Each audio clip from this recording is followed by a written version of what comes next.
I'm Julie.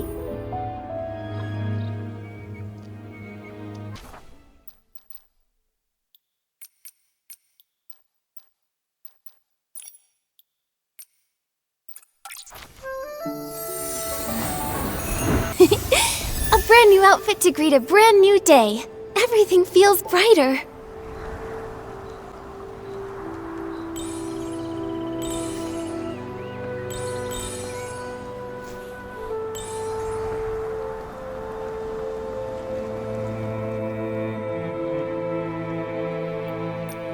So that was you? I just told the guards what's happening. Threadstar's gaining momentum, but I was careless. Liora and that patchy PC lady, what are you trying to say? Hello, Kingdom Guards. I'm Scarlet the Seeker, former Kingdom Guard reporting in. Miss Scarlet was a member of the Kingdom Guards. She's the one who uncovered Threadstar's plot, leading to Operation Starstrike. Also, she's Leah's mother. What?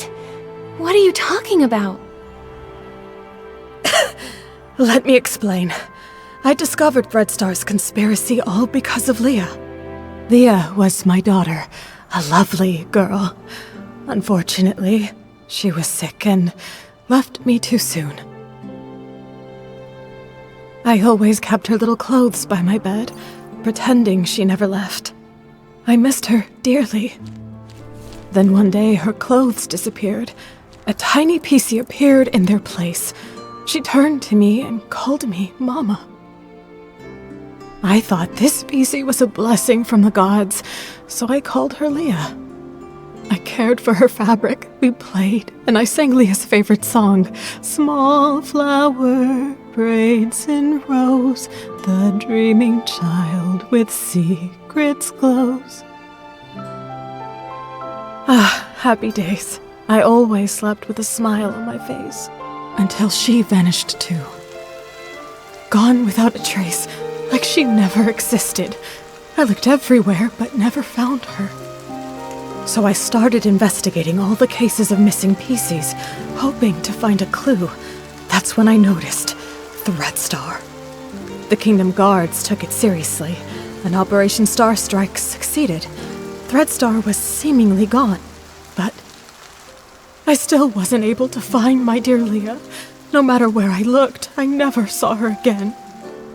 Later, I left the guards and died alone, still searching for my baby girl. I was then reborn as a PC. This broken pocket watch stopped exactly at the time Leah left. I wear it always. I swore on it. Whether whole or broken, whether it takes a day or 100 years, I will find my Leah. After a while, I began sewing pieces of the victim PCs onto myself, piecing together their memories to find the truth. I've followed those memories ever since. Threadstar kidnapped Leah and turned her into... That's why you were so emotional seeing Liora. You were sensing Leah. Yes, those memories confused my mind, but I will never forget Leah's presence. Leah, my little Leah, I miss you so much.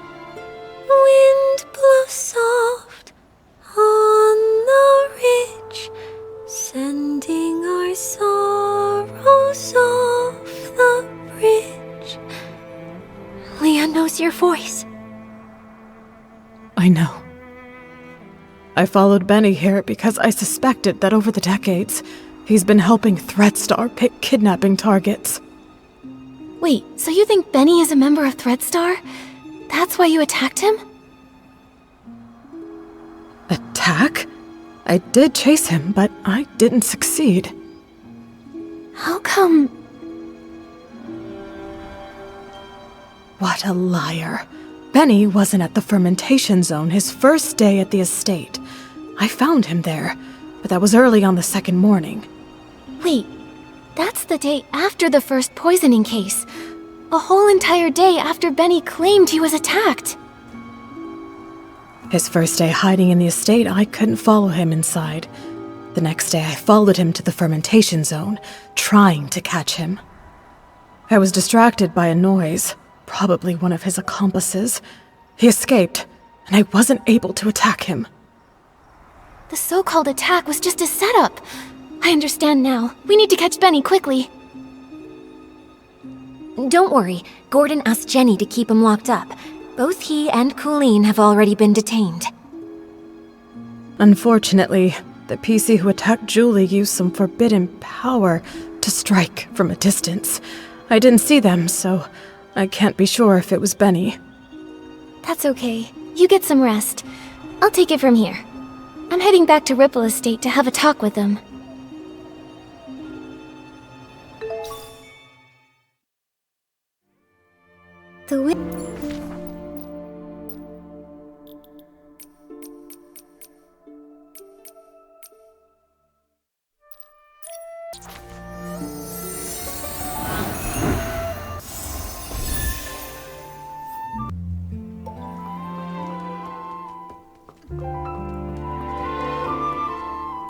Benny and Coolyn are held in 2 nearby knock-knock cells. It also looks like the others found these shredded fabrics on Coolyn, but she won't explain why she stole the suitcase. As for Benny, I have yet to see him. I heard he's insisting on his innocence and begging to leave the abandoned district. Suspecting an old friend must feel awful. Liora, if you ever need to talk, I'll be here for you. It's okay, Miss Nikki. After hearing about Miss Scarlet's investigation, I had some doubts about Benny.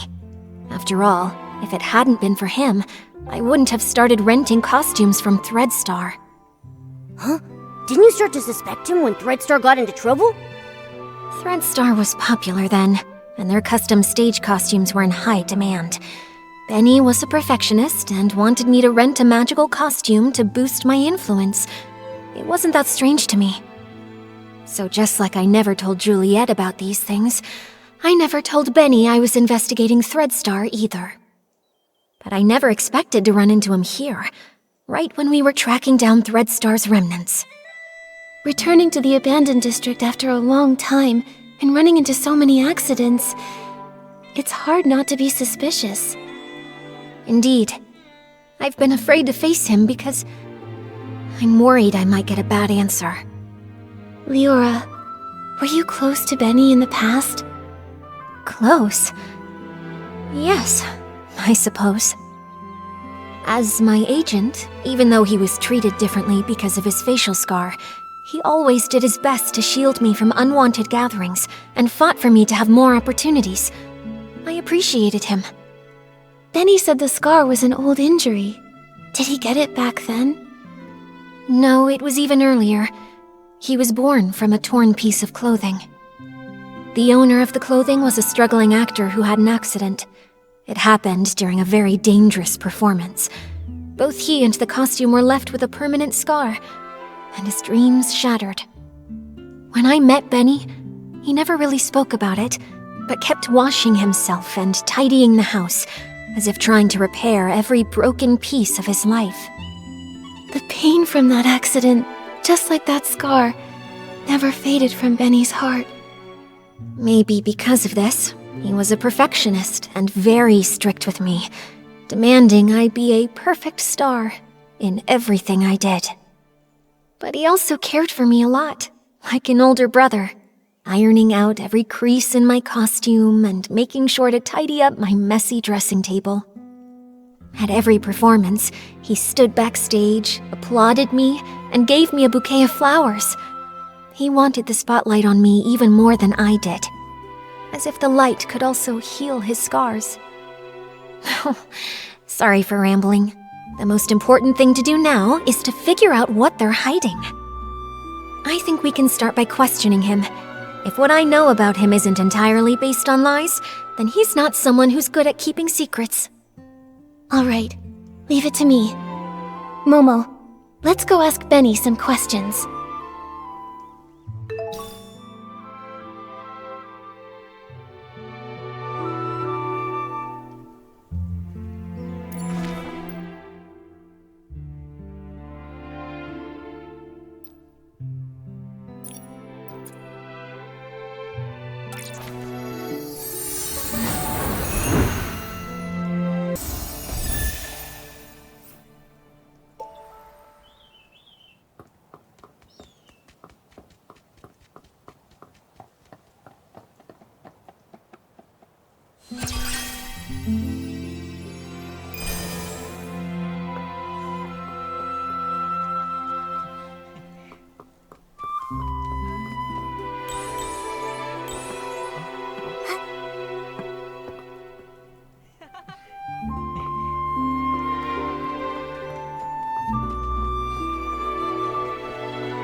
You again?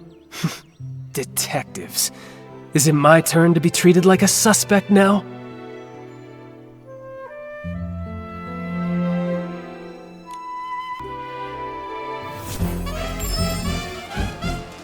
This is just a routine inquiry in the investigation, Benny.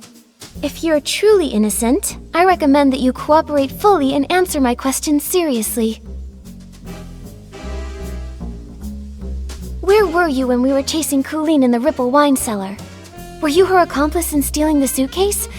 If you have nothing to hide, why were you in such a hurry to pack and escape? I had no idea you were chasing Coolyn. How would I even know where I was at the time? As for stealing the suitcase, wasn't that after I was knocked out? I was hit by that jittery, patchy PC as soon as I arrived. How could I have had time to steal anything?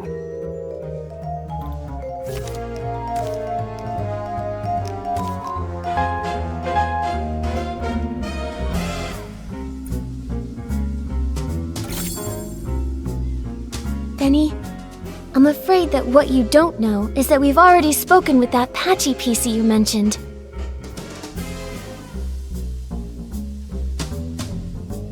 What? That's impossible. That thing can't even form a complete sentence. How could you possibly... Ms. Scarlet has finally regained her senses. She's not some evil PC like you tried to frame her as. In fact, it's the opposite. You're the suspect, and that's why she's been chasing you all along. According to her testimony, your alibi doesn't hold up. In truth, all that evidence was a lie you and Coolyn came up with, wasn't it? If I deduced correctly, your arrival time in the abandoned district is accurate. Windy can confirm that much, so you couldn't have faked it. But everything after that? Completely fabricated. The day you arrived, you went straight to the Ripple estate to meet up with Coolyn and set your plan to steal the suitcase. Coolyn poisoned the detergent, and you stole the suitcase. She poisoned herself so she wouldn't be a suspect for the suitcase theft. Exactly. After stealing it, you left the estate and met with Coolyn in the fermentation zone. She always said she had a habit of doing her research at night. But once you left the estate grounds, Ms. Scarlet spotted you again. Thanks to Coolyn's help, you managed to escape. After that, the two of you chose to stage a fake attack scene to frame Ms. Scarlet. That way, everyone at the estate would be on guard against her. She couldn't keep following you in the estate, and you had your unconscious all-day alibi. Now I get it. Even though Coolyn and Pommy found you together the day before, the only one who claimed to have seen you all... In reality, you never went to the fermentation zone that first day. Coolyn brought Pommy to find you on purpose, making her testimony seem credible. That's quite a clever conclusion. But sorry, I'm just a failed talent scout. I don't get all the twists of this case, and I'm not interested in your detective games. I have no idea why that lunatic PC suddenly started spouting all this. The only thing I know is that she kept chasing and attacking me and caused me a lot of trouble. If you insist on believing that maniac and refuse to believe me, well then, I've got nothing more to say. Suit yourselves. What do we do, Nikki? He still won't confess. If he keeps insisting Miss Scarlet is lying, we can't really prove otherwise. I would rather believe Ms. Scarlet's testimony, but with both sides telling a different story, we can't use this as evidence to convince Benny. Let's talk to Coolyn again. If we can prove she gave Benny false testimony, we can completely shatter their lies.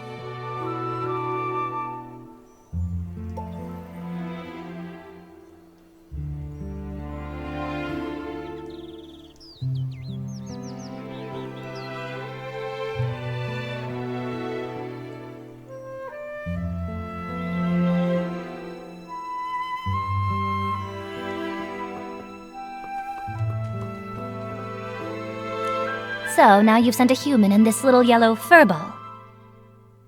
I'm not in the mood to talk.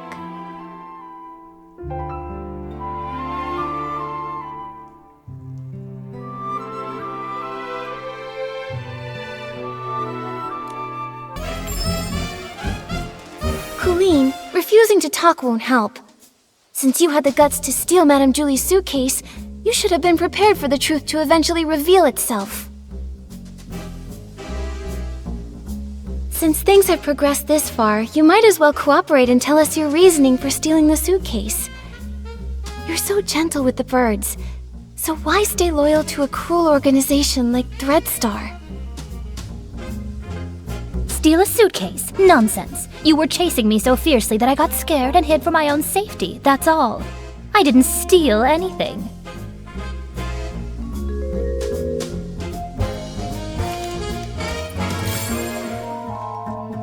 Those scraps were found in your possession.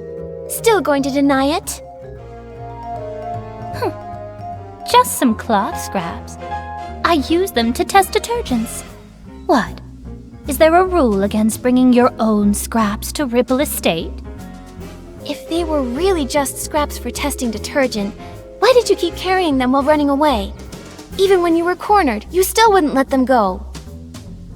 I'm a professional detergent bar owner. I have my reasons. Besides, you suddenly chased me. I didn't have time to think about what I was carrying. If you can't prove where these scraps came from, stop wasting my time.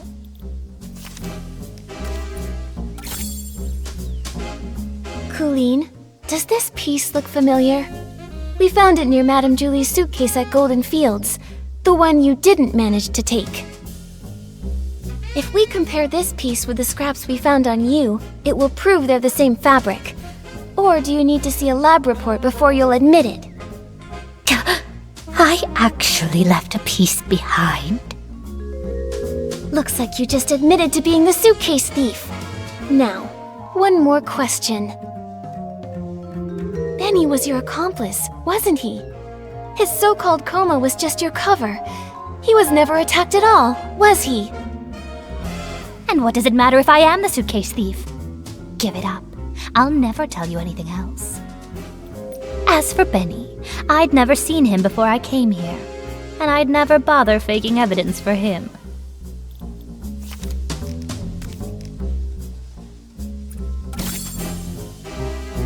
Benny's notes say he often visits the Nightshade Lounge, the very one you own, Coolyn. He even pays monthly tabs. A hands-on bar owner that goes as far as to personally test detergents and even carries around test fabric scraps just in case. And yet you claim to never have met someone who's obviously a regular customer of theirs. What a liar! That fool! Of all the things, how could he drop this page? Stupid. Utterly stupid. It's over, Coolyn. No denying it now. You and Benny were a team, poisoning the Dawn's first light detergent just to steal that suitcase. Why? What is this golden vision? Why kidnap so many PCs? Why target Madame Julie? Don't you think enough PCs died already? Coolyn, it's not too late. Tell us the truth, and we can stop more PCs from being lost. Fine, I do know Benny. But just like you said, it's nothing more than a bar owner and a regular. I'd never risk faking evidence for a customer. And even if he came fairly often, I never liked that man. What a pretentious fool. What do we do, Nikki? This is the most stubborn PC I've ever seen. She's still not telling us anything. If she refuses to talk, we have no way to keep investigating. Momo, we need to find a flaw in her collaboration with Benny. Maybe we can start from here.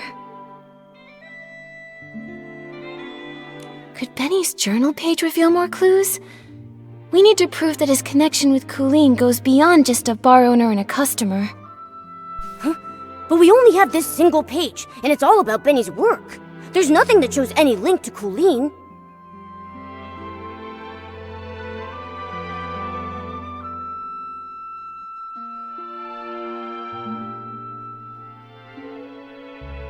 Back then, we thought Benny's notes were on the potential talent he was scouting. Now it looks like the targets he researched were probably kidnapping victims. Come on, we can't let them get away. Think carefully. How are we going to prove that the story about being attacked and discovered was actually a planned false testimony?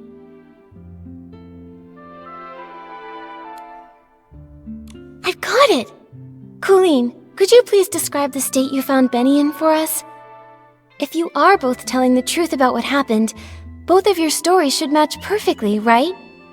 Didn't I already explain when I brought that PC back? Oh, you know I hate repeating myself. I don't just want the broad story, I need the details. For example, what was the weather like that day? What scent of detergent did the fermentation zone smell like? And what condition was Benny in? Come on, Coolyn. Answer these few questions and I won't bother you anymore. Fine. That early morning, actually, the very morning of the dawn's first light chaos, I went to check the fermentation zone and saw a buttonfoot and a white glove coming from the wooden barrel house. The weather was just normal. The air carried the scent of aroma lily, which gave me a headache. As for Benny, I thought he was just a worker resting, so I didn't pay much attention. I had no idea it was him. Then the next day, you brought Pommy with you, and he was still there. Pommy checked, and that's when you realized it was Benny, knocked out from the attack? Correct. But you already know that, don't you? The morning after the poisoning incident, the weather was fine, and the air smelled of flight fruit. He was lying in the exact same spot, still unconscious. Just one blow to the back of the head, and he is out that long. How pathetic. Now, is that enough? Don't bother me anymore.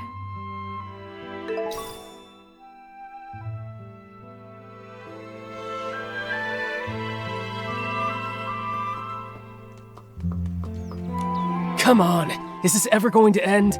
I want to go home, you hear me? Home!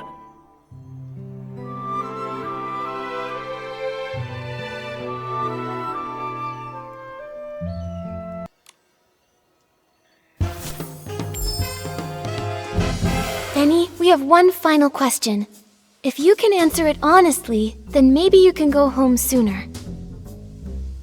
Please describe your experience of being attacked and knocked out, and when Coolyn and Pommy found you. What was the weather like that day? What scent of detergent did the fermentation zone smell like? What condition were you in?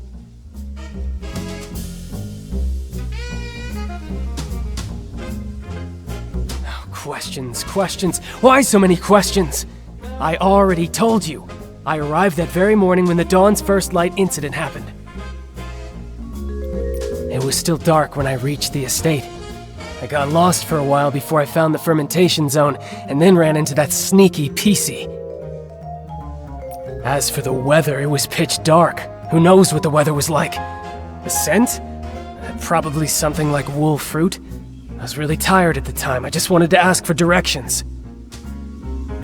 Then suddenly she attacked me and knocked me out. When I woke up, Pommy and the others had already taken me back to the estate. That's all I know. As for the weather, it was pitch dark. Who knows what the weather was like? The scent? Probably something like wool fruit. I was really tired at the time, I just wanted to ask for directions. Is that all true? Because that's not at all what Coolyn said. Take a closer look. Her account of the first time she saw you doesn't match yours at all. What? It should match. I was just lying there unconscious and... You noticed too, right? She said the fermentation zone smelled of aroma lily, but you said wolf fruit. If I didn't know any better, I'd say one of you wasn't there. I just got it wrong. It was a mistake. Benny, don't you think it's a bit too late to change your story and say the scent was aroma lily? Aroma lily's smell is so distinct. No one would believe your side of the story now. The fermentation zone always starts releasing the scent of that day's ingredients after 3 a.m., but you and Coolyn described completely different smells. If you're not lying, then how do you explain that? No, I just made a mistake. I didn't. No, I never smelled anything.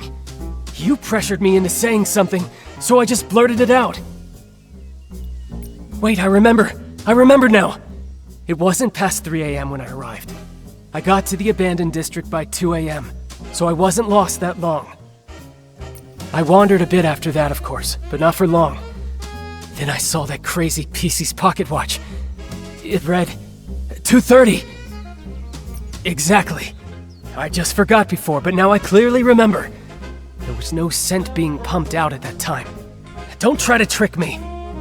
I wandered a bit after that, of course, but not for long. Then I saw that crazy PC's pocket watch. It read 2:30.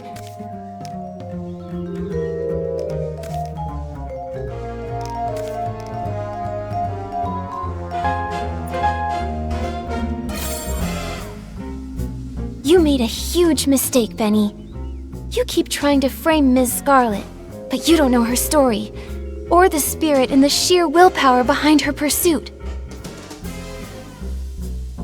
That pocket watch was broken from the start. It's forever stuck at 11:18, the time Ms. Scarlet lost her daughter. Broken? Always broken? Lost her daughter.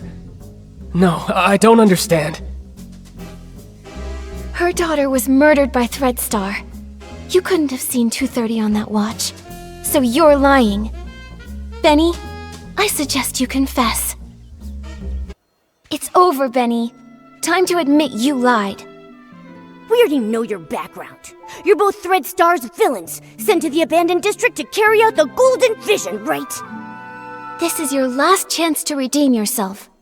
Tell us why you stole the suitcase, and why you tried to kill Madame Julie. And stop working for Threadstar. Come clean and we'll go easy on you. If you're honest, you'll get a lighter sentence. No. Prison? Impossible. I have no idea what you're talking about. What Threadstar? What about killing Julie? I don't know anything. As for the scent in the pocket watch, who knows? Maybe I just misread it. You're just the type who won't cry until death's staring you right in the face. What evidence do you have that proves I work for Threadstar?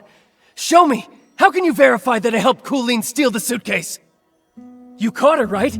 You should find the suitcase and the cloth on her. If so, then lock her up. You're ruthless. Your ally doesn't matter to you at all? Why should I care about what happens to her? I just want to go home already. I don't want to stay in this place for another moment. Go away, detective. Without solid evidence, don't expect to hear another word from me. Nikki, looks like they're both refusing to cooperate. We should figure out our next move.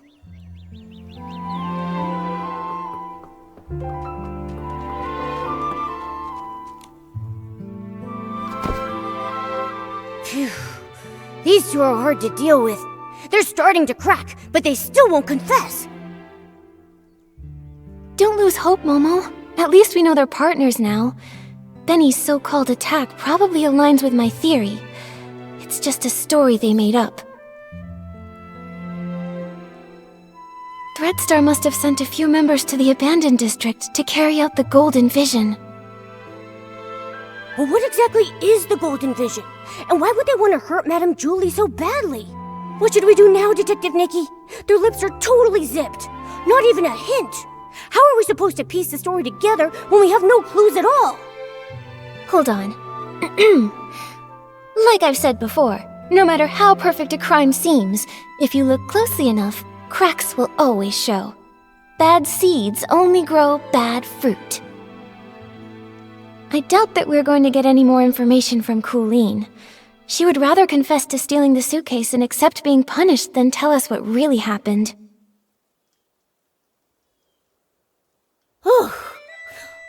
Coolyn is a pretty tough cookie, you know that? I mean, even if I pulled out my razor-sharp claws, I don't think she would be fazed in the slightest. She's just that tough. But there might still be a chance with Benny. He's desperately denying it, and he insists there isn't any evidence. But if we find solid proof, we might crack him. Unfortunately, the assassination attempt on Madame Julie has no witnesses, and it's hard to find clues from the Esslings. That route probably won't work. Should we start with the missing suitcase case? Yeah. If we can prove that Benny stole the suitcase during all of the detergent poisoning chaos, he won't be able to deny it. And if we can prove Benny's a member of Threadstar, identifying his motive, he probably won't have much of an argument. Makes sense. Detective Nikki, where do you think would be the very best place to start looking for evidence? Your trusty assistant Momo is here and ready to go whenever you need me. Just point me in the right direction and I'll get on it right away. Whether it's Threadstar or Benny, the PCs in the abandoned district might not be familiar with them. We'll probably find clues asking guests from Sichia. How about we start by talking to...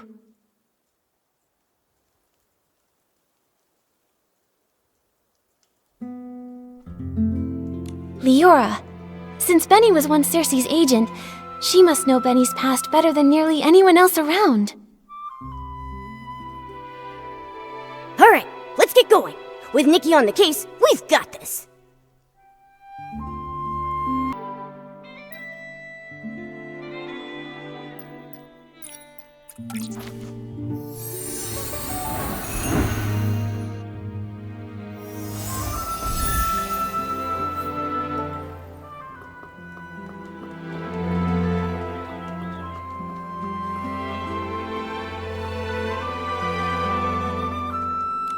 But I don't know which of the seeds will bloom, who will be the sorceress to get through the storm. There's only one seed for a life. That's from As Rain Falls, As Flowers Bloom, right? It feels so different from what Madame Julie recited. That line only appeared in the premiere. I rewrote it later on. Benny really liked it. Back then, I always liked to oppose things he liked on purpose. After all, he could be pretty harsh. When I first arrived in Sichia, I felt like a bird finally flying far away. But Benny said little birds are light. Sometimes it's not that they flew far, but that the wind blew them away. Wow, that was pretty mean.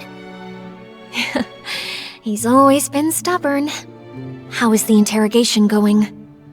We managed to expose Benny and Coolyn's lies, and even piece together how they teamed up. It's too bad. Without concrete evidence, they just keep denying everything. Liora, do you recall there being any connection between Benny and Threadstar?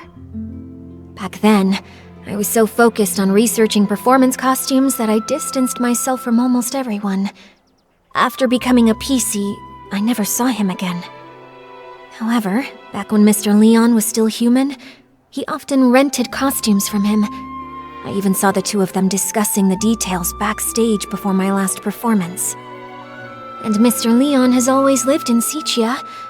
As a victim, he must remember the news when Threadstar was taken down. Makes sense. Knowing him, he'd definitely jump at the chance to be interviewed and go on and on about how he was the victim. Thank you, Liora. Sorry to trouble you with these questions. It's okay. I've asked myself over and over, if Benny is a criminal, I won't let him off. Otherwise, how could I face the strict lessons he taught me? When I was helping prepare for the Ripple Estate soiree stage, I heard that Mr. Leon was planning to rehearse near Beryl Grove today. You might see him over there. Nikki, what should we do next? If that's the case, why don't we go directly to Mr. Leon? He was at the scene of the theft, and he might be able to remember some details that were overlooked. Then let's wait for him near the Barrel Grove.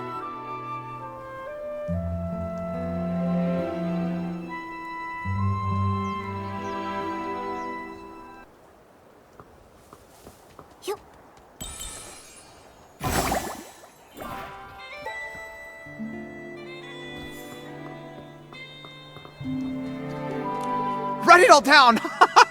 Even if I don't make the headlines, at least give me a sidebar mention. Hey! Why, if it isn't Nikki herself! Oh, thanks to you, I was able to dig up the tune that Cersei used to whistle. A melancholy girl gazing at the wheat fields. This means... It means you're really talented to dig up such details. I wonder if you know Benny just as well. That guy only has Madame Julie and Cersei on his mind. Ha! Don't underestimate me! In just a few days, I was able to uncover nearly all the secrets held by those folks from Sichia. Everyone, except, of course, for the mysterious Liora. But that's only a matter of time. Please, tell us. Benny? He was a great talent scout who made Cersei famous back in the day. They were both incredibly close to each other. When Cersei won the Golden Sichia Best New Artist Award, Benny cried so hard backstage he couldn't even keep his sunglasses on. Ever since Cersei unexpectedly died, his career dried up. Now, even the drink shop thinks he's bad luck and won't hire him. Yikes! That workplace environment is just brutal. After all, his temper and the scar on his face didn't win him any favors. Not to mention his time in prison. Prison? What happened? I remember it had something to do with Threadstar. Let me check. That briefing was stolen by Mr. Leon. He shouted, "Oh, the ink upon every single one of the newspapers will forever be my stage! I can't wait to get to Barrel Grove and share my art again!" After declaring that, he left in quite a hurry. Who knew that even columnists have to watch out for robberies too? I'll be avoiding him from now on. Sounds like something Mr. Leon would do. I think we should avoid him too.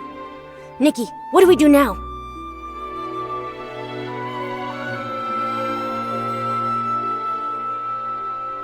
Mr. Leon was also at the scene when the suitcase was stolen. Although he was caught up in a hallucination at the time, maybe now he can remember the more overlooked details. Ugh, if he's off performing some one-man show again, then it looks like we'll be in for a real dramatic time. Ugh, let's just go wait for him near the Barrel Grove.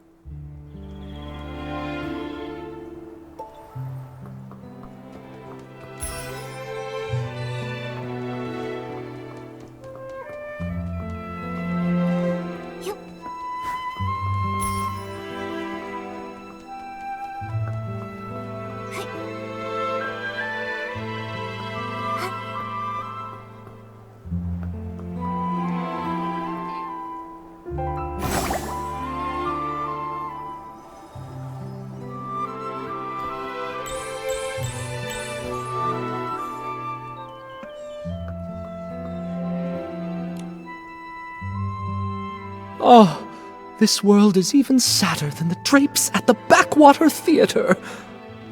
Mr. Leon, sorry to bother you. Did you see Benny before or after the poisoning that day? Benny? No, I didn't see him. Why, do you think he was the one who stole the suitcase? He doesn't honestly think that a few scraps of cloth will cover that broken face of his and hide his shameful past, does he? You seem to know Benny's past well. Of course! It all starts with my own glorious yet lonely past.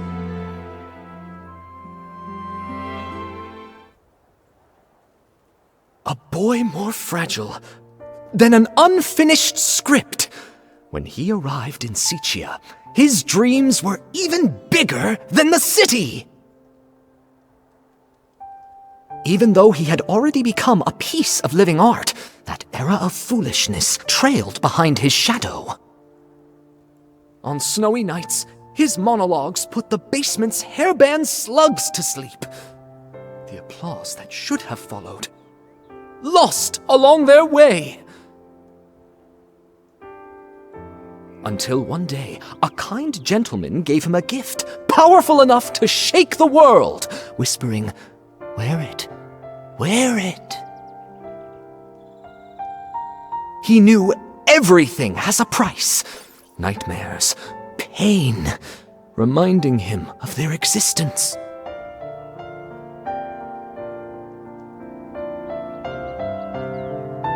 He went back to perform the full submission again and again in hopes to awakening this ignorant era. But he fell, forever left upon the platform leading to his dreams. Could that man be from Threadstar? Ugh. So they used everyone's dreams and it cost your life. But, what does this have to do with Benny? Dear audience, don't be like those who know nothing of art, ready to tear away fate's every secret. Intermission time! Shall we have a little preview of Act 2? Look at you, such furious faces. Surely you've seen through the gods' twisted little trick. Such pitiful jealousy, too afraid to let the true starlight fall upon me.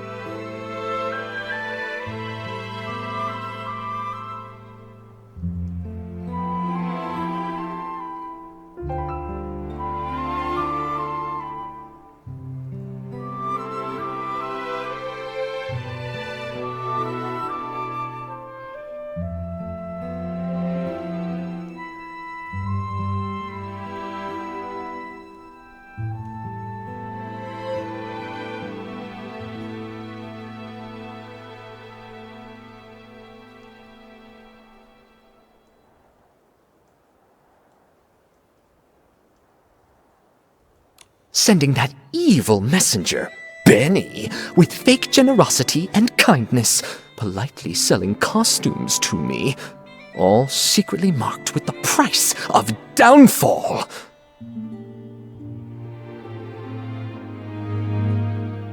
I mean, Benny was Cersei's only agent. I never suspected that he could possibly be one of the culprits behind selling all those stage costumes. This is truly shocking. And now it's clear. He really is connected to Threadstar. This is exactly the evidence we're looking for.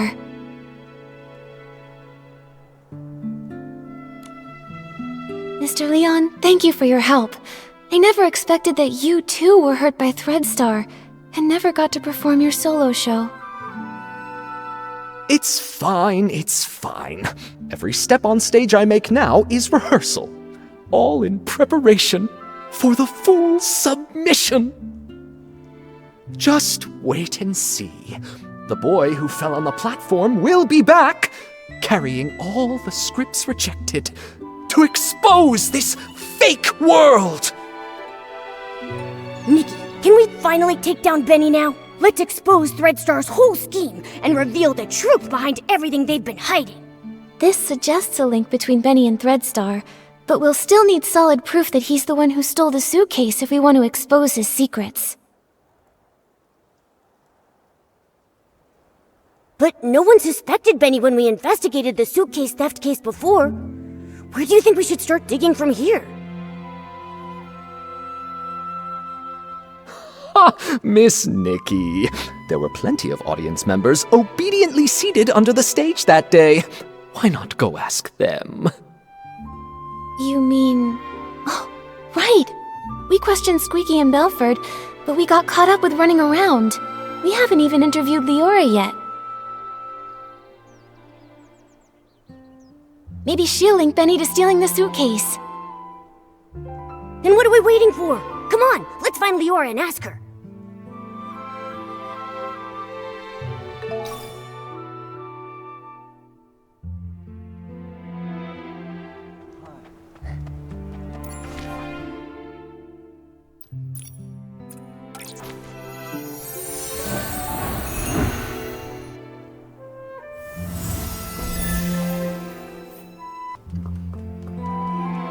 think I was here.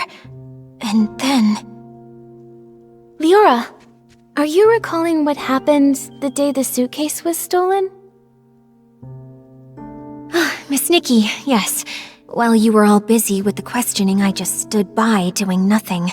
I felt so ashamed. I thought that if I could recall some overlooked details, maybe I could help. That's fine. In fact, we were thinking the same thing. We came to hear more about that day in detail. Of course.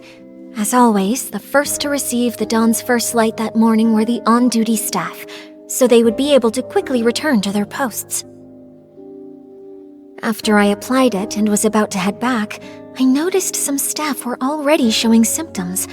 I had a bad feeling, so I ran here, hoping to meet Gordon. When I arrived, I saw Squeaky pressing juice there. She's usually really energetic, but at that moment she seemed unusually agitated.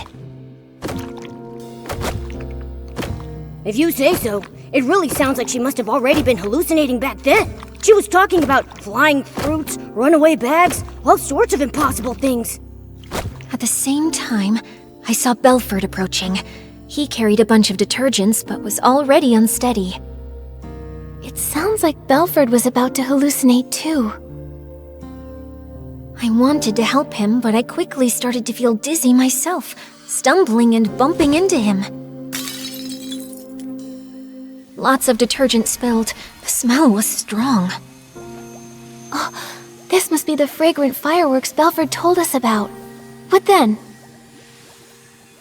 Then I started hallucinating too. I can only remember some fragments. A yellow bulkhead with 2 blue-purple horns, wearing a blue-purple jewel on his neck. Well, I thought the bulkhead might charge. While dodging it, I bumped into a sack, and I think I may have cracked it. Do you think that bulkhead could be Belford? I remember his yellow hat having 2 blue-purple patterns. Just a thought. That's a possibility. Then suddenly I heard a loud shout ring out. You'd rather have perfect wheat fields than accept the Barasant I bring! Something like that. That has to be Mr. Leon. I think your version of this line is better than his original. That was him. I was startled then. I saw the bulkhead run away, felt danger was coming, and left quickly. It looks to me like both you and Squeaky were scared off by Mr. Leon's shout.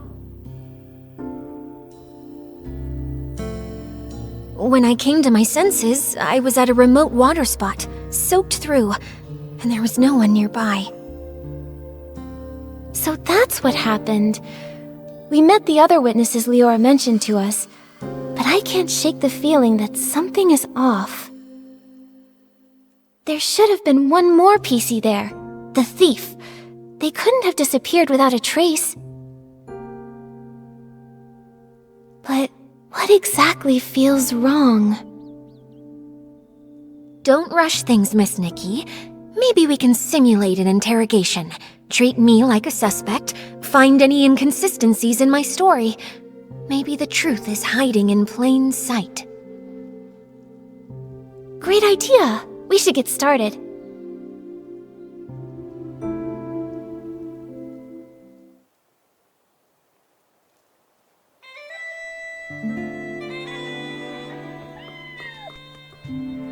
Ready, Miss Nikki? We'll start when you are.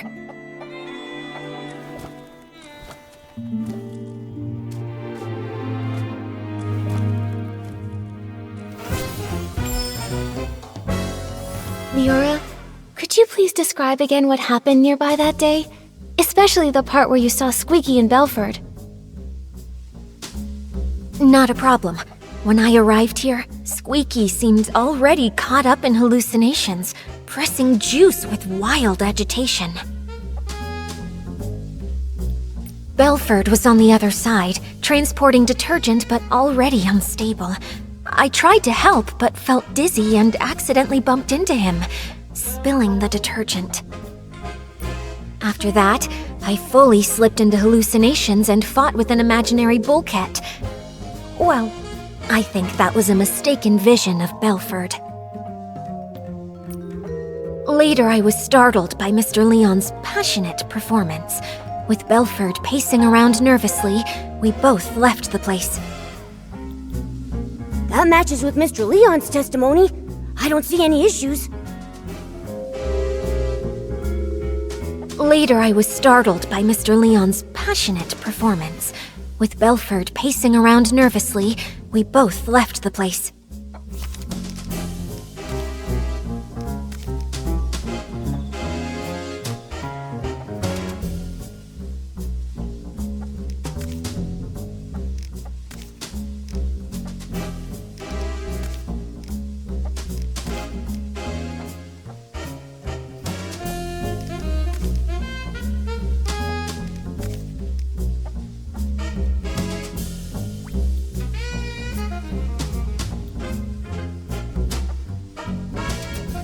After that, I fully slipped into hallucinations and fought. Belford was on the other side, transporting detergent but already unstable. I tried to help but felt dizzy and accidentally bumped into him, spilling the detergent.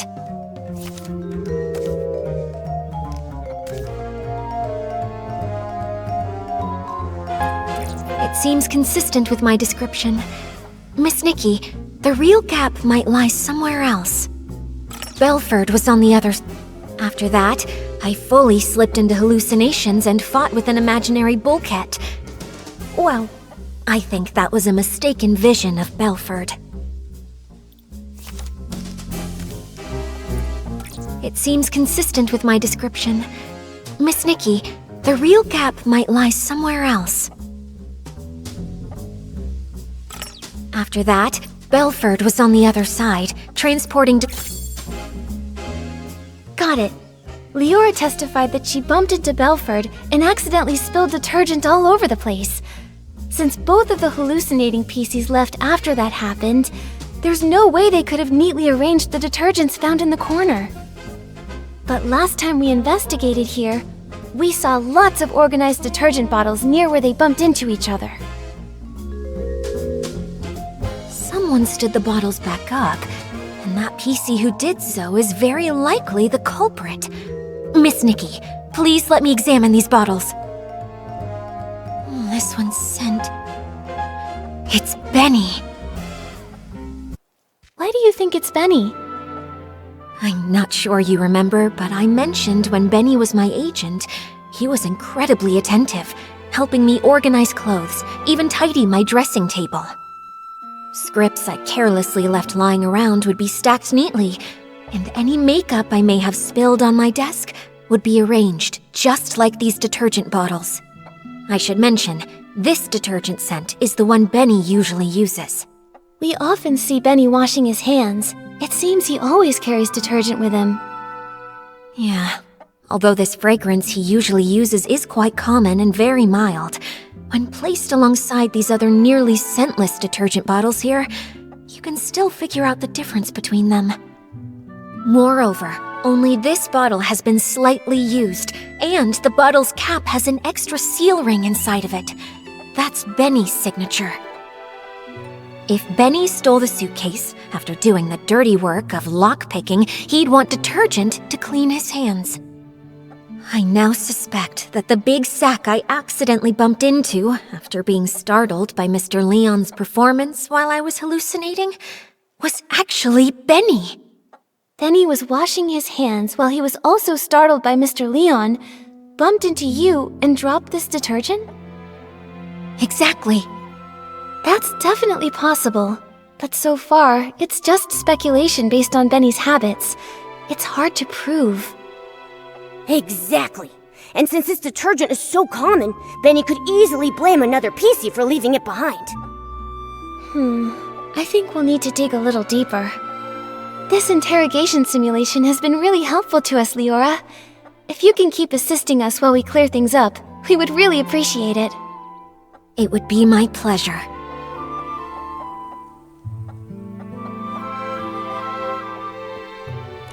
Ready, Miss Nikki? We'll start when you are.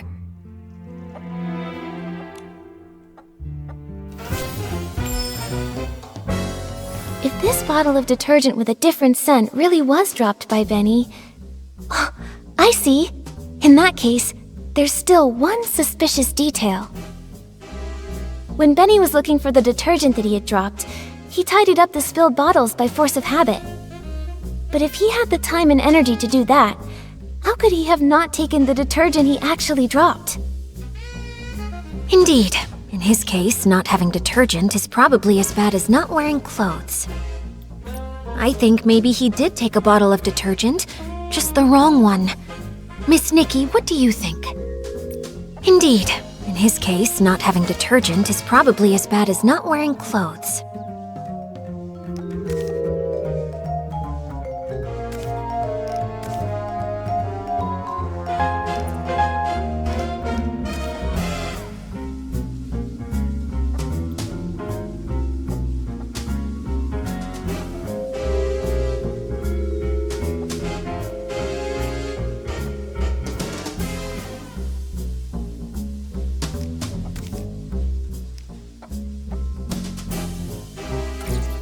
This might not be related to what we're discussing now.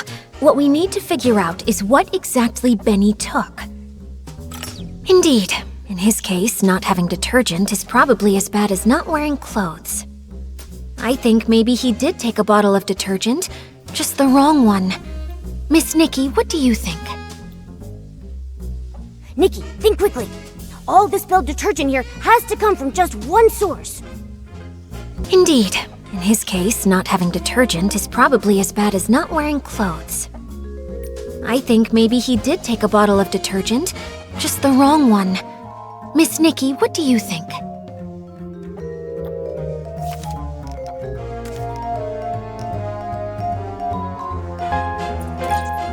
This might not be... I think maybe he did take a bottle of detergent, just the wrong one. Miss Nikki, what do you think?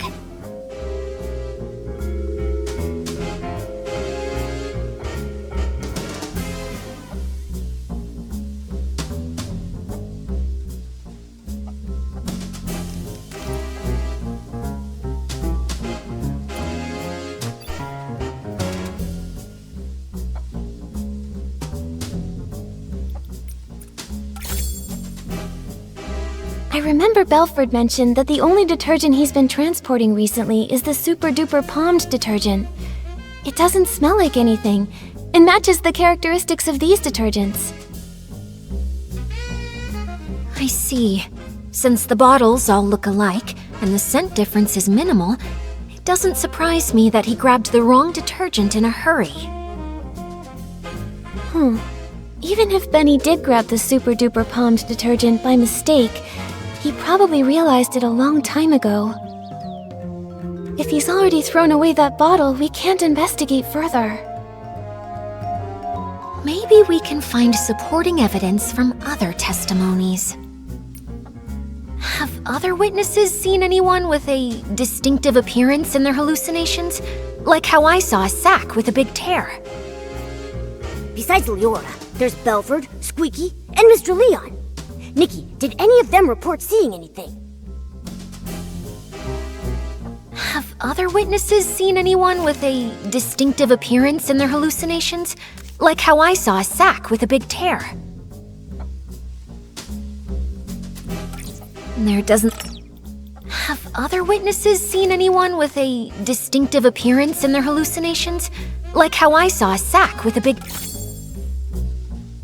Oh, Squeaky said she saw a big sack split open after being scared by another noisy sack.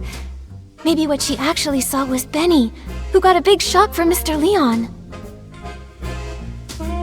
That's definitely possible. Looks like I'm not the only one who saw a hallucination resembling Benny. So the truth has been right in front of us all along. We just didn't see it. Great! Now we have both the detergent he dropped and the descriptions mentioned in everyone's testimony. Nikki, can we go interrogate Benny now? I'm still a bit worried. Will these ambiguous pieces of evidence really make him confess? I also feel something's missing. From what I understand of Benny, the more stressful the situation, the more eloquent he gets. We've seen that behavior before. Even with a mountain of evidence, he just keeps arguing. Hey, could this be a trait of a showbiz manager? You could say that. In the ruthless entertainment world, it was a skill he really took pride in. Given his personality, when faced with this evidence, he'll probably claim he was poisoned and ran to the scene, but he'll firmly deny touching the suitcase. Yeah, I can picture that.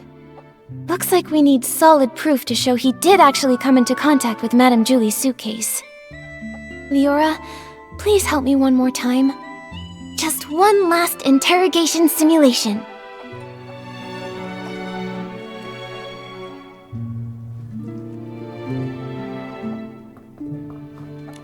Ready, Miss Nikki?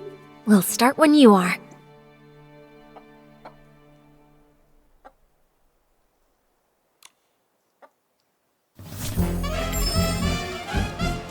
I think the key is right here.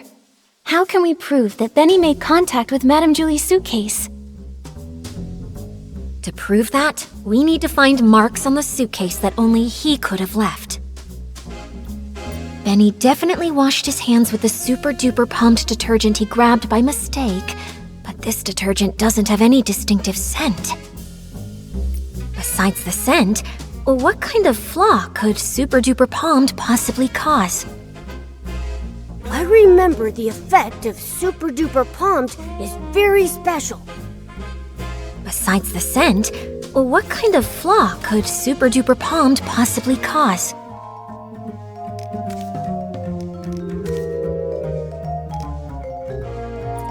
Unfortunately, besides the scent, what kind of flaw could super-duper palmed possibly cause?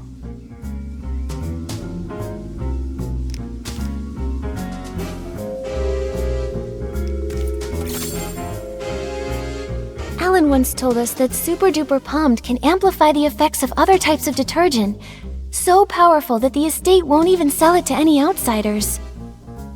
That's especially true when it's combined with One Breath Bliss and One Wash Fresh detergents. Turns out, this detergent can create so many effects. Maybe that's the key to spotting the flaw. Benny definitely washed his hands with the super-duper pumped detergent he grabbed by mistake, but this detergent doesn't have any distinctive scent. To prove that, we need to find marks on the suitcase that only he could have left.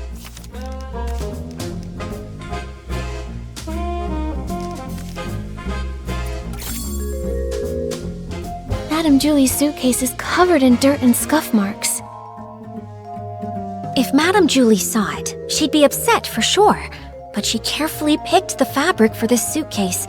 It shouldn't be this fragile. So that's it. Madame Julie's suitcase has always been maintained with One Wash Fresh, and that detergent has deeply soaked into the fabric. That's why Gordon could make a special tracking reagent to help us find the suitcase. But when One Wash Fresh is mixed with Super Duper Palmed, it becomes a detergent with cleaning power that's too strong. The marks on the suitcase aren't from wear, but damage caused by washing.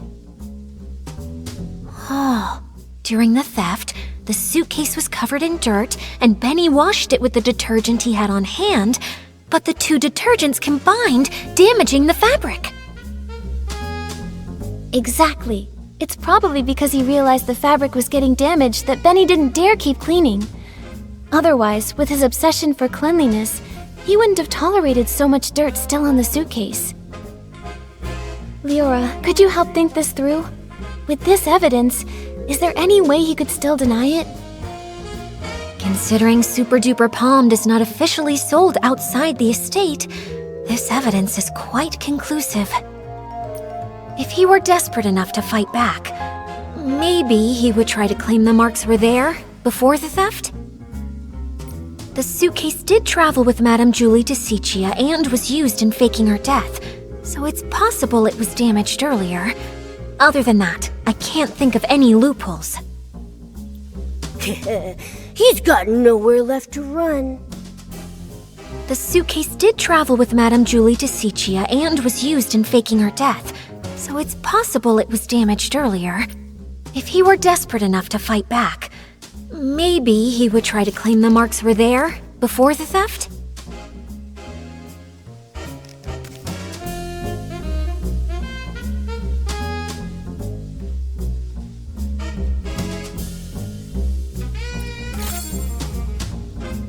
This is it. This is the photo Palmy took when the choo-choo train delivered Madame Julie's suitcase. Look, the suitcase looks perfect here. Those obvious wear marks must have appeared after this photo was taken. Miss Nikki! No, Detective Nikki. You did it!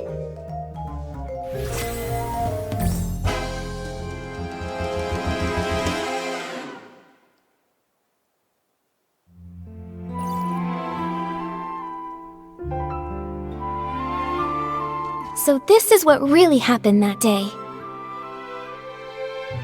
While everyone was hallucinating, Benny snuck onto the scene.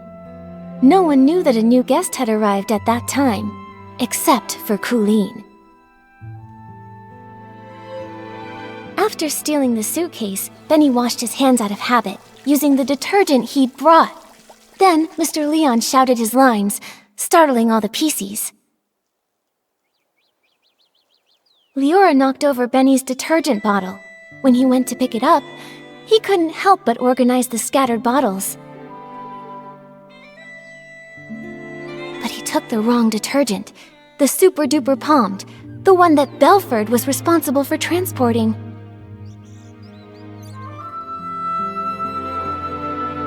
Benny left with the wrong detergent and the suitcase. The estate was chaotic during those few days, so no one saw the detergent bottles lined up in the corner. Later, because the suitcase was so dirty, he tried cleaning it, but didn't expect the reaction between Super Duper Palmed and One Wash Fresh already soaked into the fabric would wear the material down. Bad seeds only grow bad fruit. Eventually, he left behind a flaw. Why did he choose this path? He cares deeply about his wounds, yet he joined Threadstar, tearing apart his own kind. Liora, we still don't know how deeply Benny's involved. Let's talk to him first, before we make a call. Yeah. Although he definitely helped steal the suitcase, we haven't found any other clear sign of wrongdoing. The ledger isn't his, and the Golden Vision notes aren't with him either. He already served a century in prison and got hit by his own accomplice. Before we jump to conclusions and decide whether he's truly a bad PC or not, we need to gather all the facts, piece everything together, and see the full story for ourselves. Prison? I guess I didn't know everything about him. Actually... It's fine, Mr. Momo. Thanks for helping uncover the truth. If Benny really is a key member of Threadstar and tried to harm Madame Julie, I'll personally bring him to justice. Even if he's got his reasons, or if he introduced Threadstar to me, even without meaning to, I want to hear it from him directly. Right. Before we find Benny, let's take this suitcase to Alan's for an inspection. With a professional detergent expert's report proving that 2 detergents made these marks, our interrogation will be stronger. Alright, let's go! With Nikki and Momo on the case, and Liora helping out too, there's no way we can fail. We're definitely going to catch him.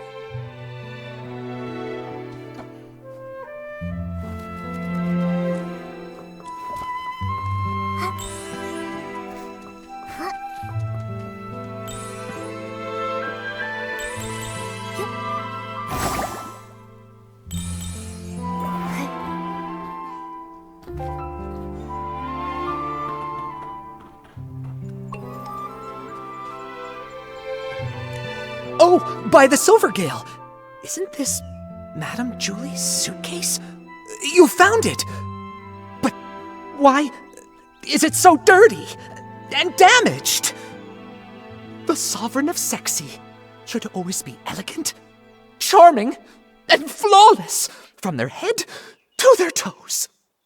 Oh, I can't stand seeing this!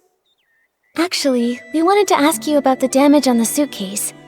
We're wondering, could it have been caused by detergent? Well, you have certainly come to ask the right person. As a detergent tester myself, I am the most familiar with how to identify different types of detergents. And I am also someone who simply cannot handle when the beauty of this world falls victim to destruction. So, Alan, can you tell what they are? Unbelievable. Which staff member was so careless to make such a basic mistake? Both detergents, One Wash Fresh and Super Duper Palmed, were detected on the suitcase. Their combination created the special Super Clean Palmed formula, which is too strong and damaged the fabric. Just like we guessed. Do PCs that come in contact with the special Super Clean Palmed formula leave marks on their own fabric? Definitely. That is why this special formula was only sold internally. The Ripple estate doesn't even keep a single bottle of it in stock. Who made this mistake? Bring them here, and I'll test them thoroughly. I'm sure I can detect the residue of the special formula. That's great! Sorry, Alan, we're a bit pressed for time right now, but we'll fill you in on what happened later. With your help, we'll finally breathe easy. Momo, let's find Benny. He can't deny anything this time.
Here we go again. When will this end?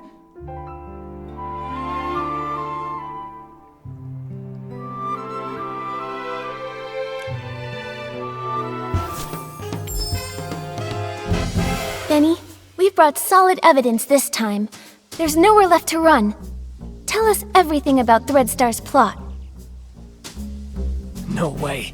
You're just trying to trick me. You really think I'd believe you? How many times do I have to repeat myself? I've got nothing to do with Threadstar! No way. You're just trying to trick me. You really think I'd believe you? How many times do I have to repeat myself? I've got nothing to do with Threadstar! So desperate that you're spouting obvious lies? Detective Nikki, finish him off! How many times do I have to repeat myself? I've got nothing to do with Threadstar! A minor offender involved in coercive sales and forced rentals, sentenced to 100 years in prison with compulsory labor. How did you find this? Don't bring that up. No! You served Threadstar centuries ago, and we should believe you're not involved with them now? Benny, if you keep this up, you'll only end up back in prison, and for even longer next time. Why won't you confess?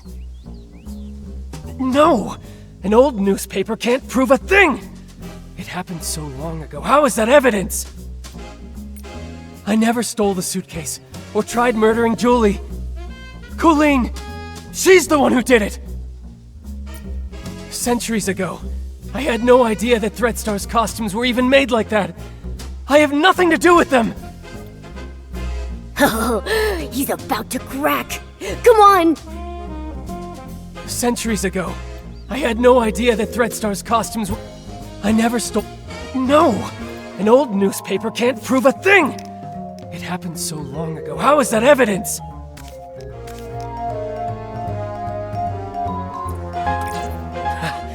No! An old newspaper can't prove a thing! It happened so long ago. How is that evidence? I never stole the suitcase or tried murdering Julie. Coolyn! She's the one who did it!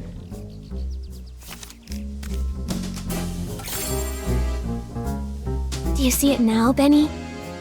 Madame Julie's suitcase has traces from the mixture of Super Duper Palmed and One Wash Fresh, the latter being the detergent used to clean the suitcase regularly.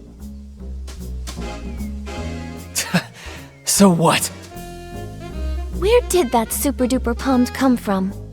The only explanation is if someone left their own detergent behind and took the transport shipment.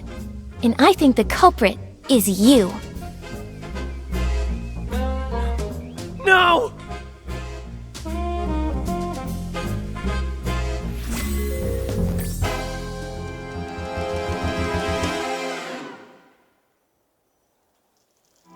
Actually, we've got another crucial piece of evidence. If a professional investigator examines you, they'll tell whether you're truly as clean as you claim. Maybe you ended up just as over-clean as the suitcase after coming into contact with the same mix of Super Duper Palmed and One Wash Fresh. Enough! Enough! Stop talking about things I already know! I know I damaged the suitcase. I know I hurt the pieces. I know I'm an accomplice, but I've already tried to break away. Why can you just not let me go?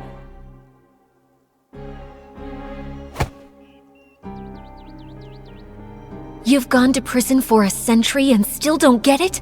A bad seed always bears bad fruit. Some mistakes should never have been made. You don't know anything! What if that bad seed was just me being born? What if his dream was to be a perfect star, but an accident ruined his face? What if I was born from the nightmare wrapped in that damaged costume from such a disaster? That seed wasn't bad. Even with that scar, you're still an excellent talent scout, helping a country girl step onto the stage, and your insistence on prop safety spared her from the same fate. How? How did you know? Cersei? Yes. I've always wanted to ask her something. If I had not insisted on the original schedule that day, would she never have fallen?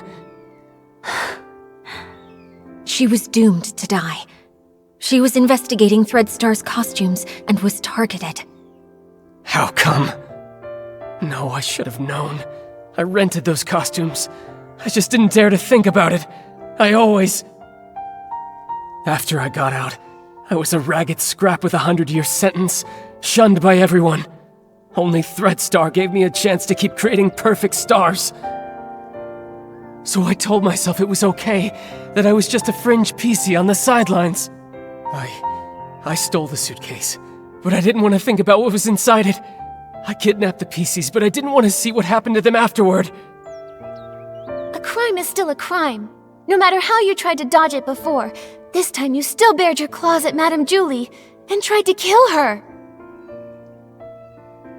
I didn't. I'm not qualified to do such an important mission. Coolyn assigned my tasks. She didn't even tell me Julie was still alive. Julie was still alive. Liora, do you remember that when we were investigating in the Ripple wine cellar, Coolyn said that too? She did. She seemed unaware that Julie faked her death. The attack on Madame Julie. Could the real mastermind still be hiding in the abandoned district? We need to ask Coolyn again. She won't cooperate. She joined Threadstar to find her missing twin brother. That's the only thing she truly cares about. Missing? What else do you know about Coolyn? She'd rather talk to birds than to other PCs. Maybe because she once had a celeb crow named Cece. She's always been closer to those birds than PCs. Cece? Could it be... This scarf! Tommy said Mr. Simon and his sister once raised a celeb crow called Cece together. But Simon is already... Liora, would you be able to visit Tommy and borrow Mr. Simon's relics? I think we have a lot to discuss with Coolyn now. Okay, I'll be right back. You'd better help her see things clearly. She doesn't need to live the way I did. There's just one more thing, Benny. The regret from back then shaped who I am today. A patched-up me, someone with courage and patience, no longer afraid to face the truth. All the wounds, regrets, mistakes, everything is fixable. I hope you can forgive your own scars.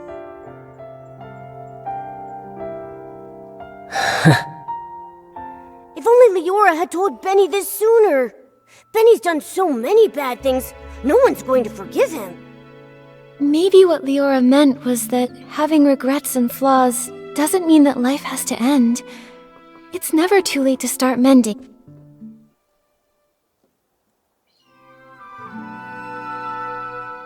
This again? Ask away. You're wasting your time. That's where you're wrong. We've discovered something we'd like to show you.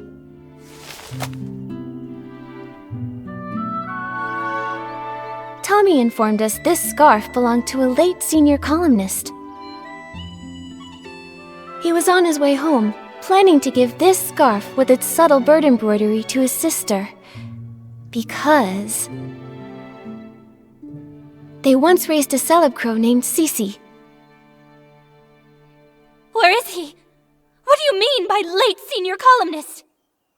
I'm sorry, Coolyn. What Tommy encountered was a PC that had been born from that person's clothing. His name is Simon. We were able to locate his whereabouts within your ledger.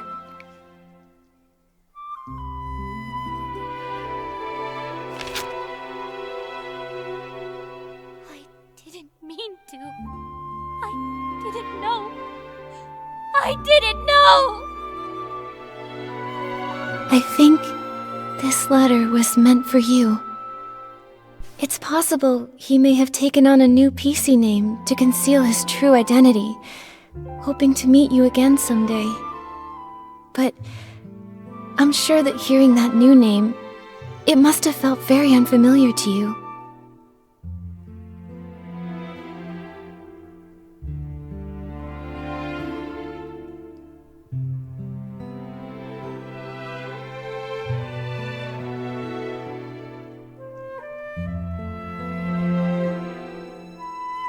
I've been waiting for him to come home.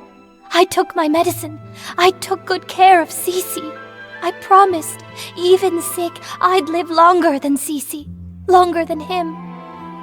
I wrote the newspaper letter to every address listed in our book. Later, I went knocking door to door. None of them knew. He'd gone too far away. I then became a PC, and my brother. There must be another PC born from his closet. I waited and waited for such a long time. I kept all of his clothes safe. But why, brother, why did you leave me all alone? His strongest wish was to go home and see his sister. He only had the clothing he wore outside. The road home was too long. Why did you think joining Threadstar would help you find your brother? The final costume, the forbidden outfit, can capture every gaze and control every mind. So many people walk the streets of Sichi and beyond. There are so many cities that are just like it. I won't be able to find my brother in all of that. Unless the outfit's finished. Whoever wears it only needs to stand on the stage and ask one question for me. That's all. The forbidden outfit. So that's Threadstar's ultimate goal? That's absolutely crazy! You knew full well that it was an evil power. Beyond all that, you were fully aware that the PCs you ordered to be kidnapped had loved ones who would be devastated, their hearts broken because of your actions. You know that pain better than anyone. To hurt others for your own desires, that's incredibly selfish.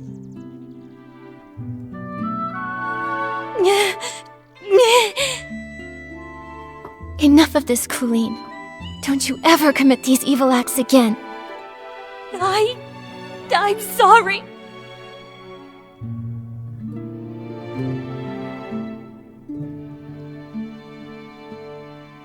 I'm hoping you'll help us to expose Threadstar's plan.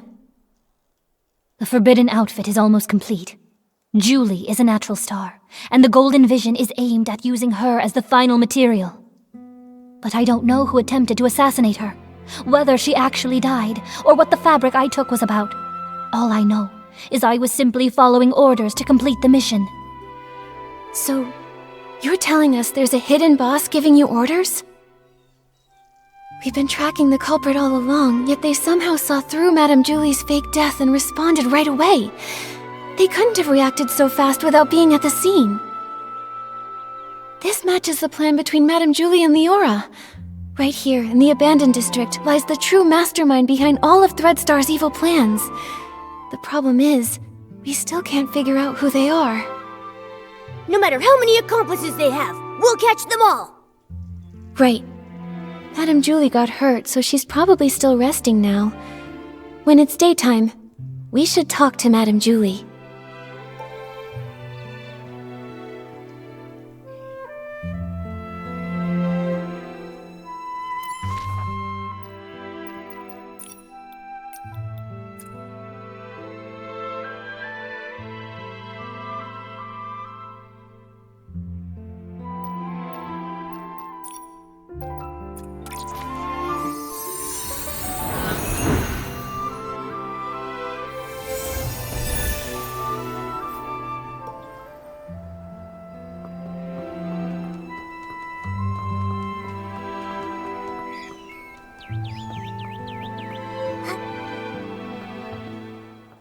Oh, this is so exciting!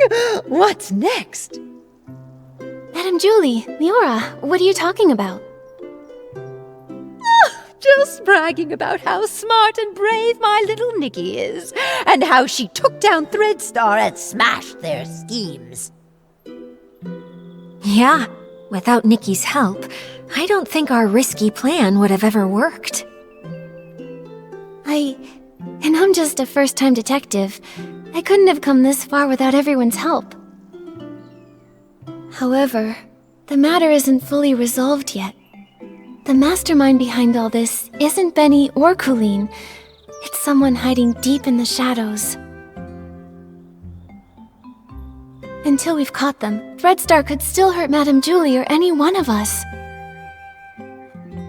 Dear, you're as kind and just as little Cersei. I really like you. But it can't always be you running around for me. Now it's my turn to pitch in. Do you have an idea, Julie?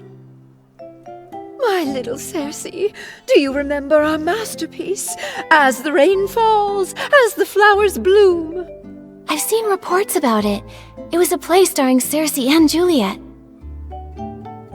That's right. Rain won't hold back my steps. Let the storm rage even harder. I'm setting out to find clear skies. That's what the elder sister said to her younger sister when she left Rain City behind.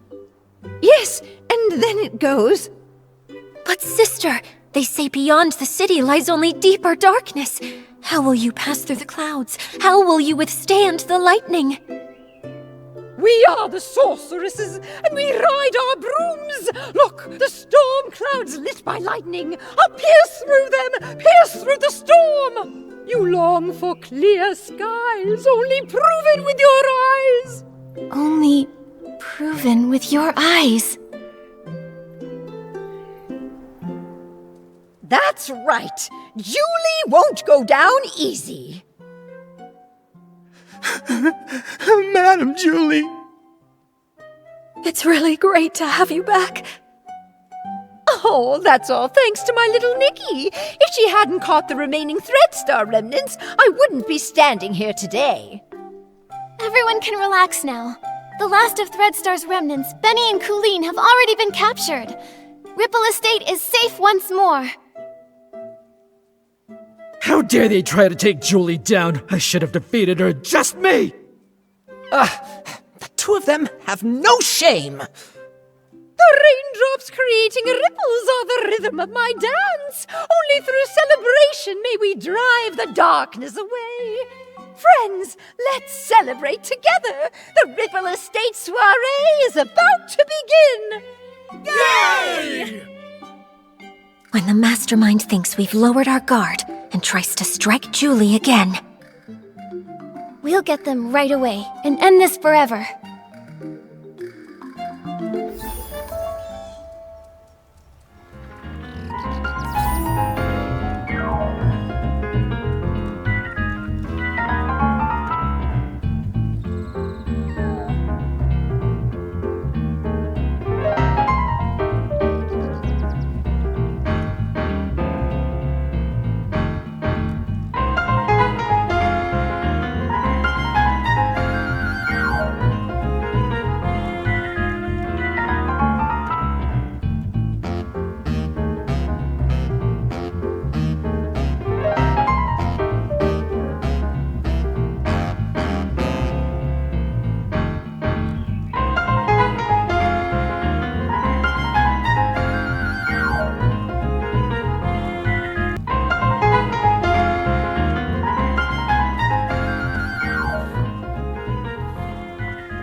please take good care of yourself, too.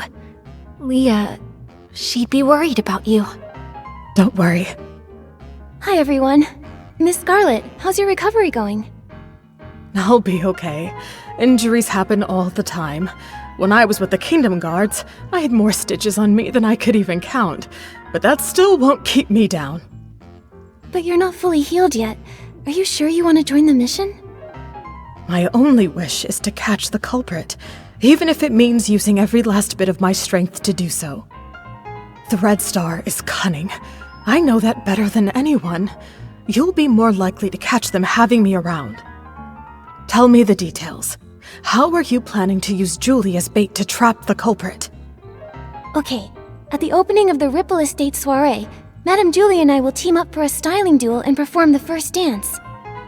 I've already passed the co-performer auditions, and I've earned the Sovereign of Sexy medal. Everyone in the abandoned district already knows about this, so it won't raise any suspicions among any of the PCs there. During the performance, Madame Julie will purposely let me win, but just enough to keep it believable. Then she'll pretend to be upset and say she's going back to the village to change into a new outfit, so that we can have a rematch. Great plan. Since you said the last remnants of Threadstar are wiped out, and Julie's making a public appearance, Threadstar should assume we've lowered our guard.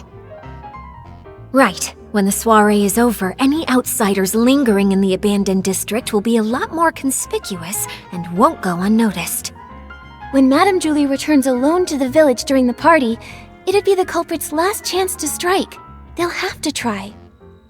Liora and I will be hiding nearby, ready to protect Madame Julie and catch the culprit. Understood. I'll find a good ambush spot nearby, too. Phew, the show's about to start. Nikki, are you feeling nervous?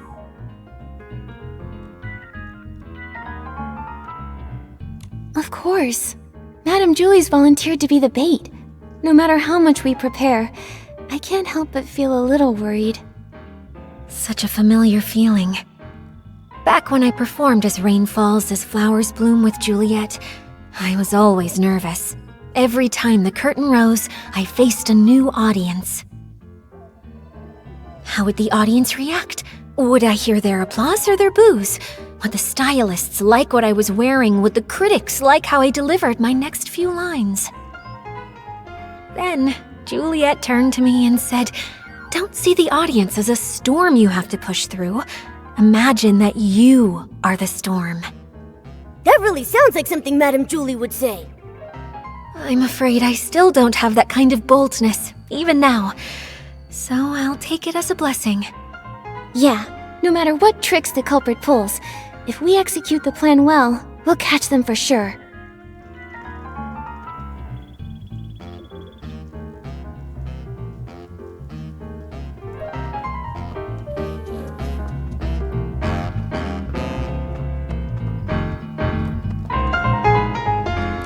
Dear little Nikki, my dance partner, are you ready? Let's unleash our passion together and light up this sexy night.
It's been ages since I've had this much fun. One more dance, just one more.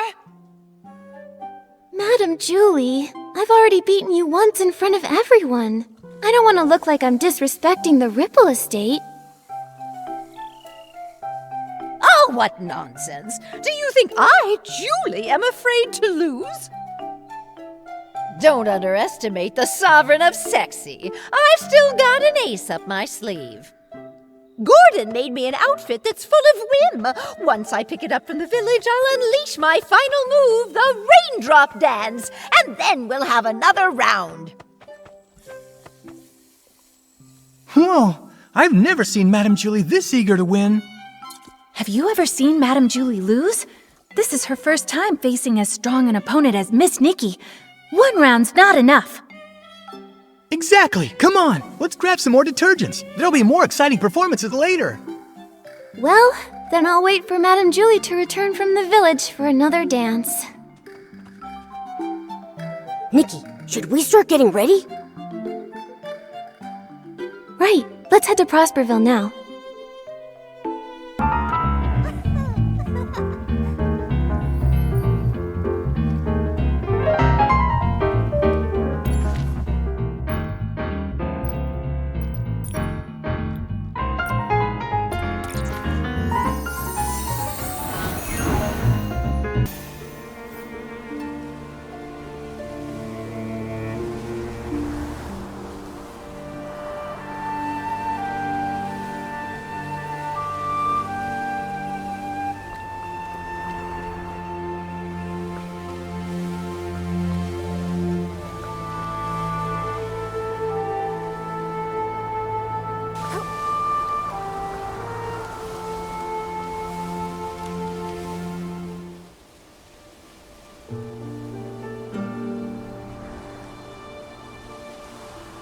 She stands in the rain, atop the tallest spire in Rain City. The downpour is swallowing the horizon.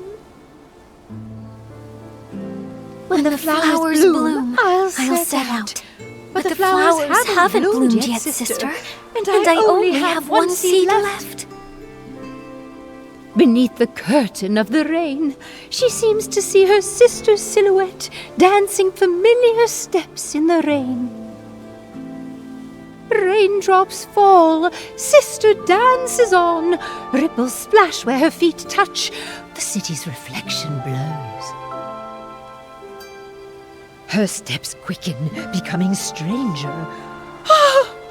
This is no raindrop dance, but a new dance for clearer skies. She steels her resolve, looks toward the dark clouds, and grips her broom tightly. Madam Julie, please accept my interview! From the highest tower she finally leapt.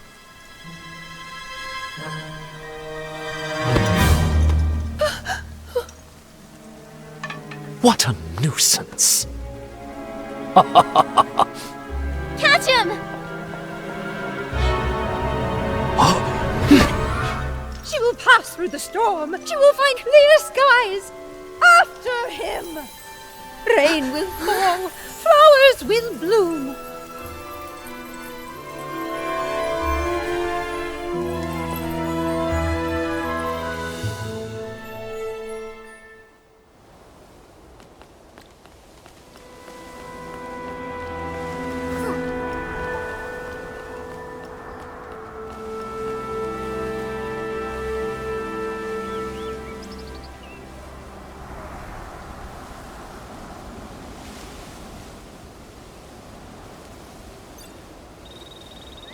Watch out, Nikki! Leon can summon S-lings!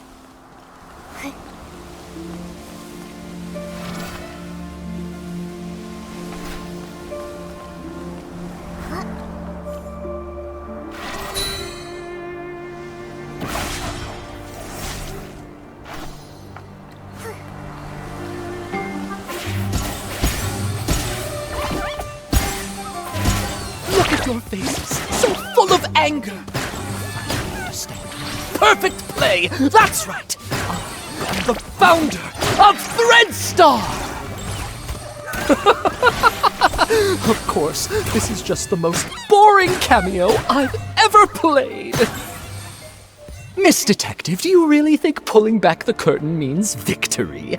No, no, no. Even the truth is just a supporting role in my script. My kind.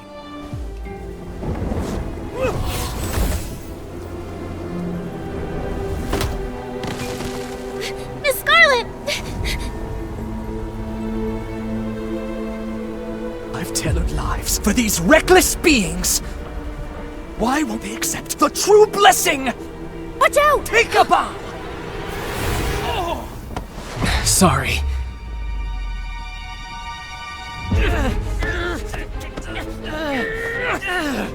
No, it can't be! Do not look down on me!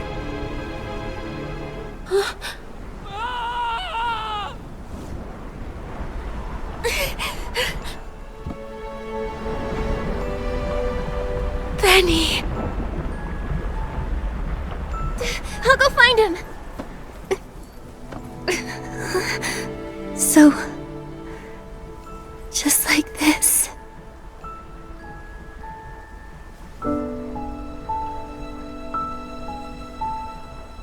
Small flower braids in rows, the dreaming child with secrets glows. Wind blows soft on the ridge, Nikki. sending our sorrows off the bridge. Birds leave their nest and fly so high. Clouds they will pass quietly by. Sing all day long this ancient song.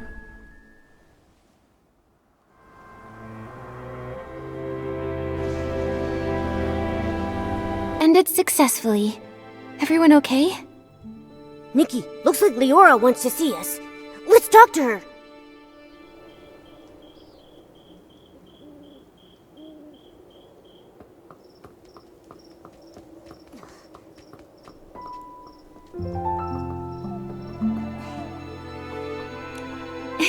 Liora! Miss Nikki! It's so good to see both you and Mr. Momo looking so lively. Thanks to Madame Julie setting up the barrel home, Momo and I both got a good rest. Oh yeah, dancing for 3 days straight at the Ripple Estate soiree really wore me out. Thanks to you, everyone is celebrating to their heart's content. Madame Julie is exhausted and resting at home, not to mention the Forgottens who joined for the first time. Miss Scarlet insisted on guarding Coolyn herself. She wouldn't even put a single drop of detergent on just in case. Hey, I don't think I've seen Tommy around either. Strange that he didn't join the fun. Tommy is busy investigating Mr. Leon, saying he wants to write an in-depth report. Maybe in a few days you'll receive his first draft. I heard they found where Yarny is too. Luckily, he hasn't been harmed. Miss Scarlet contacted the Kingdom Guards and they'll bring him back soon. Miss Nikki, I actually stopped by to say goodbye to you. Wait, you're leaving already? Yes, now that Threadstar's conspiracy has been thwarted, and my wish to become a PC has been fulfilled, I've got no reason to stay in the abandoned district. How have you been these past few days? I'll be okay, Miss Nikki. I will remember Benny. I think he would want me to remember him in that way, as a friend who sacrificed himself for others. Not exactly good, but not completely bad either. Maybe I'll write to him. Who knows? It might help, writing letters from different corners of the continent, telling him that even an imperfect being can still find other ways to live. Yes, the wind has stopped, and the birds can finally fly free. Liora, I believe you'll also find your own dream on the road. Do you mind if we see you off? Of course. I may not be as good at showing feelings as Madame Julie, but Miss Nikki, though we haven't known each other for long, you should know that you're the human I respect and like the most. I am hoping to set off with your blessing. I plan to leave before sunrise. Please meet me at the Ripple Estate platform. A journey brought by the train must also end with the train.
Beautiful. Oh. I've been meaning to ask, what's the ending of As Rain Falls, As Flowers Bloom? Oh, my dear girl, that one was written by Juliet and Cersei together. She clenches the tiny broom as small as herself, fighting desperately against the storm. Magic surges forth. Beneath the pouring rain, the final seed explodes, bursting in a fierce bloom. The wind paves her way. The petals guide her. As she breaks through the clouds, silence overtakes all. The sunrise casts its light upon the earth. There she sees the first clear sky. Excellent story. Leah would have loved it. Look, the train is here.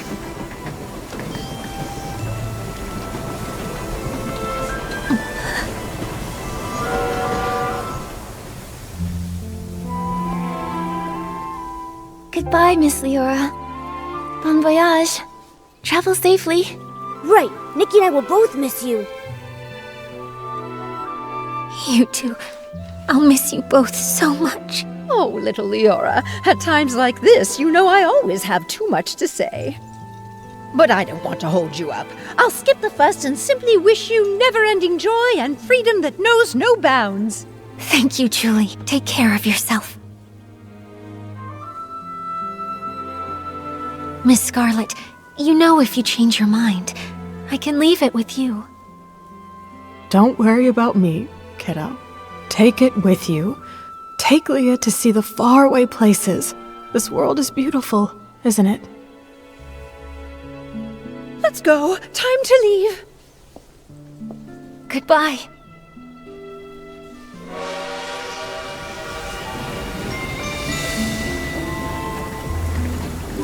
Bye-bye! Goodbye! Why do I still feel so sad when everything is clearly over? It's all right, my friend. Tomorrow will be a brand new day.